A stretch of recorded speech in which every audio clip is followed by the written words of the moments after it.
Students, आज अपन चौथी point childhood means बचपन के बारे में अध्ययन करेंगे, जिसका पॉइंट है मार्कुस नटेन। अब अपन सबसे पहले चाइल्डहुड पॉइंट के कठिन वर्ड यानी मीनिंग के बारे में पढ़ते हैं। जैसे पहला मीनिंग है व्हेन का अर्थ होता है कब, सीज का अर्थ होता है समाप्त होना, रियलाइज क्या है, रियलाइज समझने लगा, और रियलाइज्ड का दूसरा अर्थ होता है महसूस करना। अगला मीनिंग है found, second form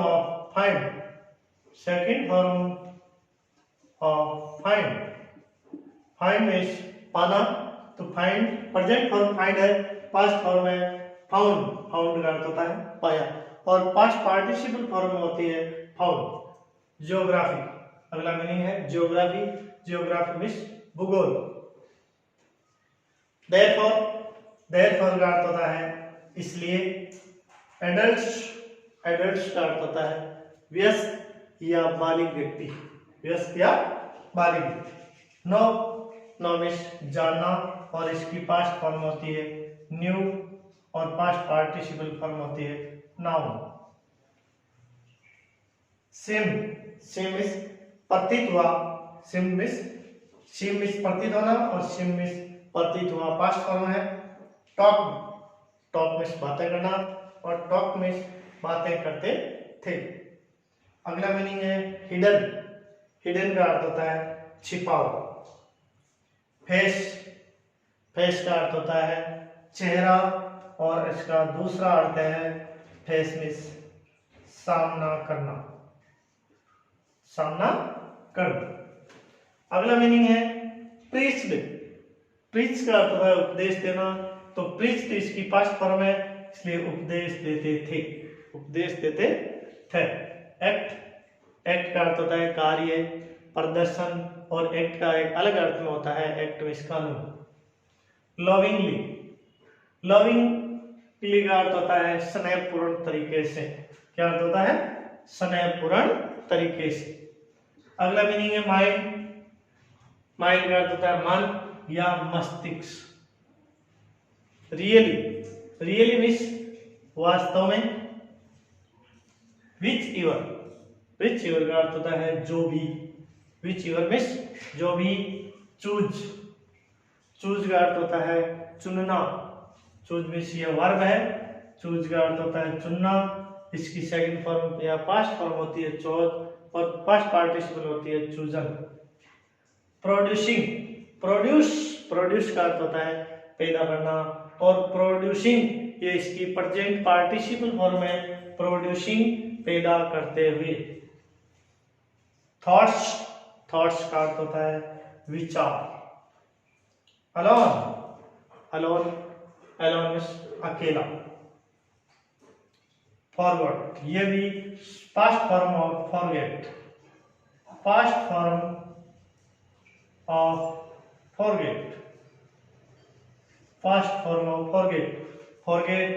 past participle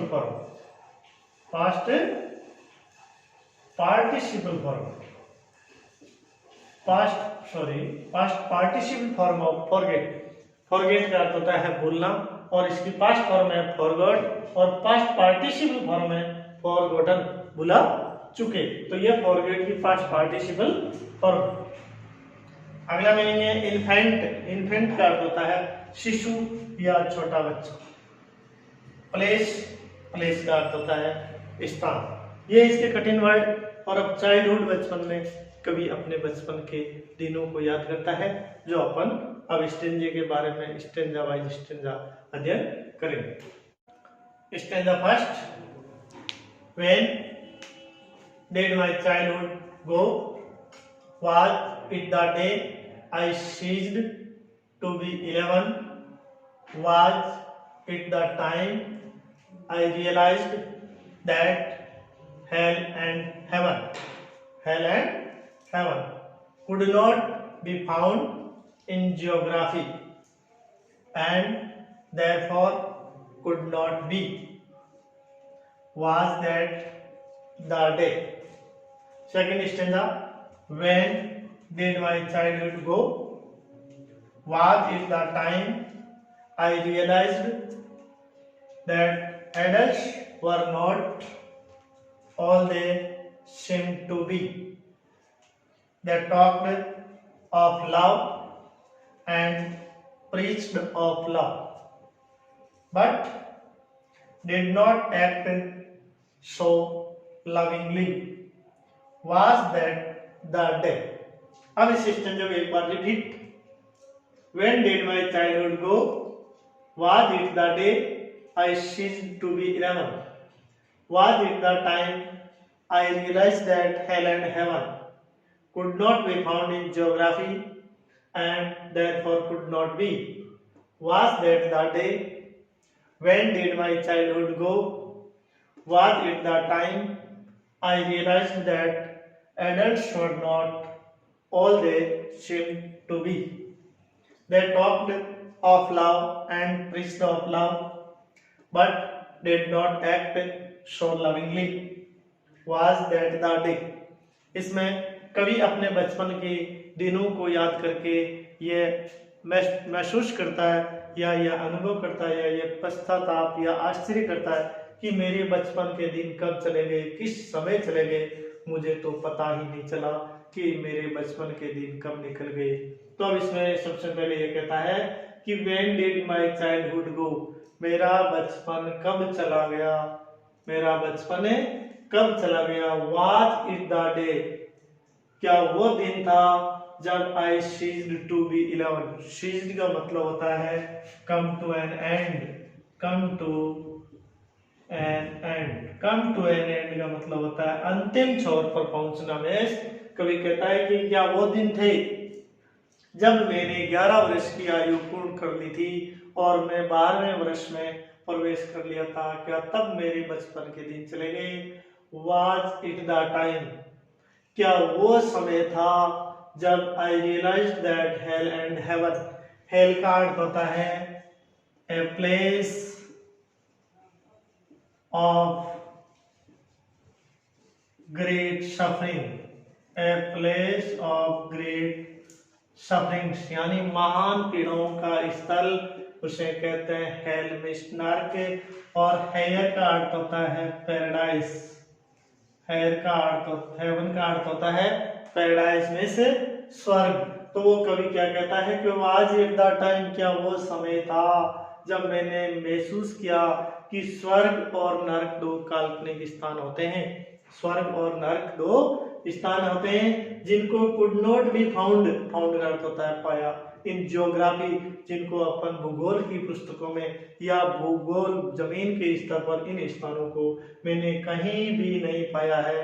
अर्थात ये दो काल्पनिक स्थान हैं जिनके बारे में लोग आपस में बातें करते हैं कि जो अच्छे कर्म करता है वो हेवन में जाता है, स्वर्ग में, और जो गलत काम करता है वो ग्रेट सफरिंग या पीड़ाओं के स्तर में जाता है. ये दो काल्पनिक स्थान है. तो कवि क्या कहता है कि वो समय था जब मैंने हेल और हेवन के बारे में जानकारी प्राप्त की थी और वो स्थान भूगोल में नहीं पढ़ा मैंने कहीं भी. एंड देयरफॉर, और इसीलिए कुड नॉट बी, इसीलिए जो हेल और हेवन नाम के कोई स्थल इस भूगोल में नहीं है. वाज दैट द, क्या वही दिन था जब मैंने इनके बारे में जानकारी मुझे हुई कि भूगोल में हेल और हेवन नाम की कोई चीज नहीं. अगला स्टेंजा के व्हेन डिड माय चाइल्डहुड गो, क्या मेरे बचपन के दिन कब चले गए.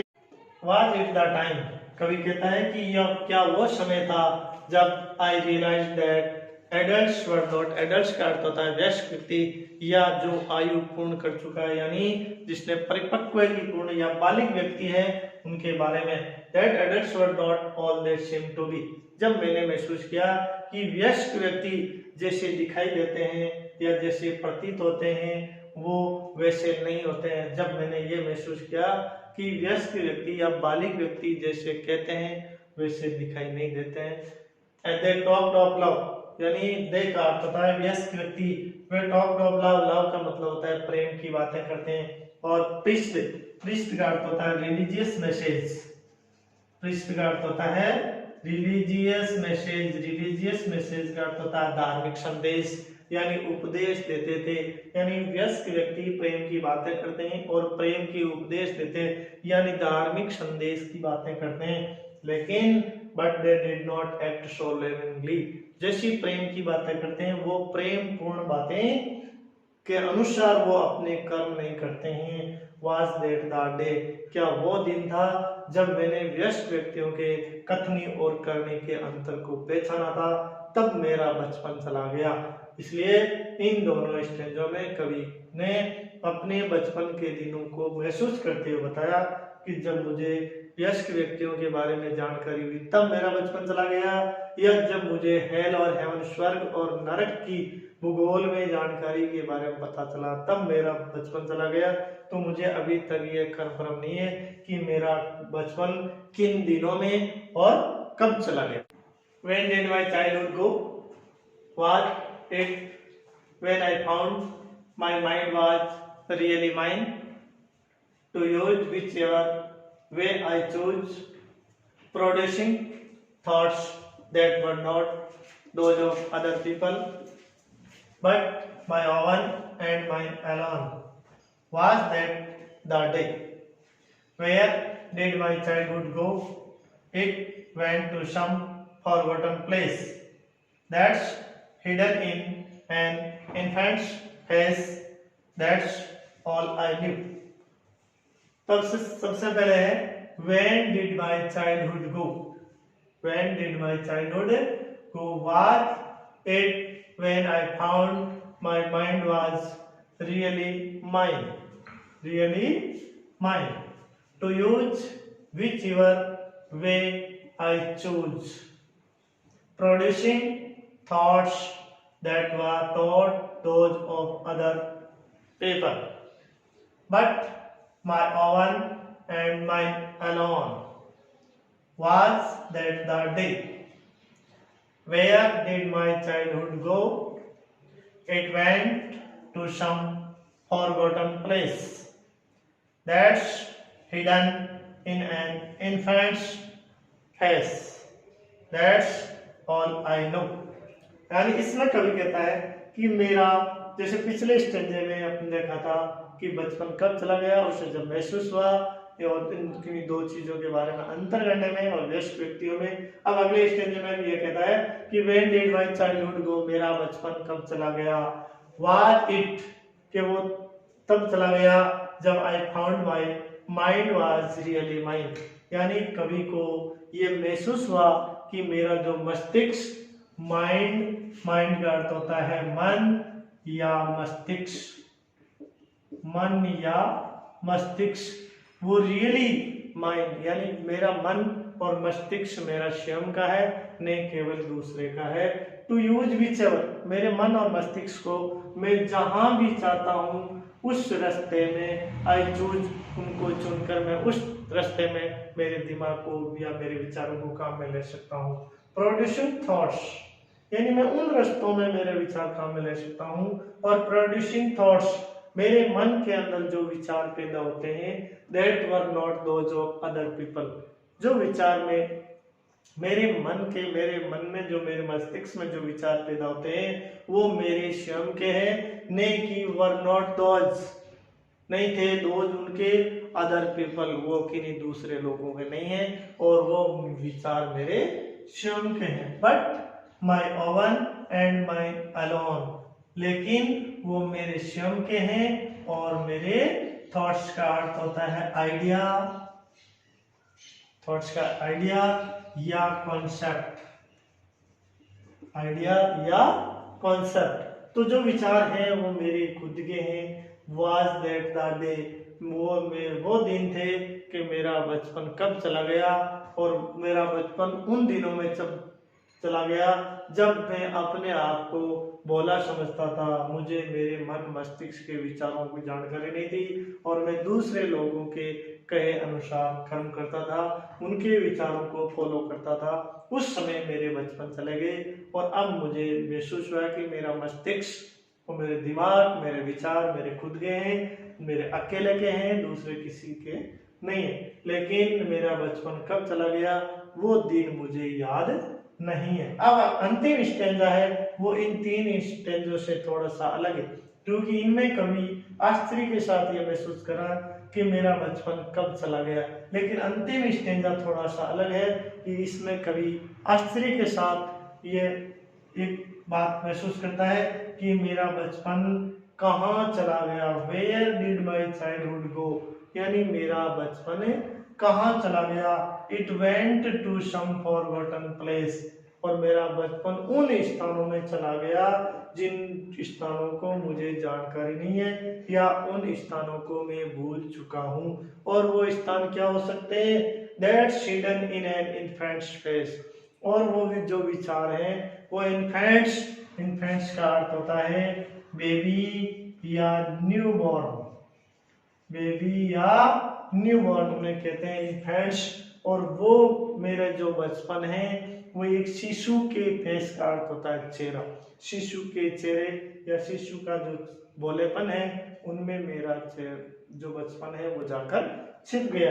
दैट्स ऑल आई नो, उन सब को अब मैं जान चुका हूँ कि एक व्यक्ति के जो बचपन है वो एक भोलेपन में चले गए हैं, और जब व्यक्ति को अपने भोलेपन की जानकारी होती है तब वो एक वयस्क व्यक्ति के विचारों में चला जाता है। तो भोलेपन के दिनों को ही बचपन की यहाँ संज्ञा दी गई है कि बचपन जब व्यक्ति का दिमाग एक भोलेपन या भोले विचारों का होता है उस समय उसका बचपन रहता है, और जब उन्हें कथनी करनी और अच्छे विचारों को अपने स्वयं के दिमाग द्वारा जानकारी हो जाती है तब व्यक्ति एक एडल्ट व्यक्ति की अवस्था में आ जाता है और उसका बचपन। तो इस कविता में कवि अपने बचपन के यादों को या बचपन के दिनों पर पश्चाताप करता है और अपने विचारों को या अपने बचपन के दिनों को याद करके नवीन विचारों को ग्रहण करने की कोशिश